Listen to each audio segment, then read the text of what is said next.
If you have migraines, you need to hear this. I'm a migraine specialist, doctor of physical therapy, and I help people overcome migraines all the time. And this is something that I really think a lot of people do not get enough from the healthcare system that we're currently in. And this is, what is a migraine? What is going on that causes this crazy condition that causes us so much disability? Well, the migraine process involves a couple different things. Our brains have this really interesting phenomenon that can happen in them if we have migraines, and that's called cortical spreading depression. That is basically that the cells in the brain can have this rippling wave of neurological activity roll through them, and basically this causes a lot of the aura symptoms that we get. The aura is when we have changes in our vision, or sometimes like numbness and tingling in our face, or weakness in our muscles, or difficulty understanding words. And you know, a lot of different aura symptoms can exist, but really the thing that we need to understand is that this is one part of it, but it also involves the trigeminal nerve, which is one of the cranial nerves that comes from the brainstem, and it innervates the ophthalmic branch of your face, the maxillary branch, and the mandibular branch.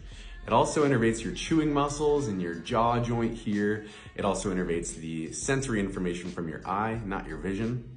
And so it also, really intimately connects with the upper three segments of the neck. So C1, 2, and 3. So what we need to understand there is that this nerve sometimes releases a big soup of different inflammatory chemicals called CGRP and PACAP38. Don't really need to know those other than the fact that they cause big vasodilation, meaning your blood vessels in your brain get really wide and the nerves that innervate those get really sensitive. And so that's why we get that throbbing, pounding headache that's usually on one side and gets worse when we like bend down or exert ourselves.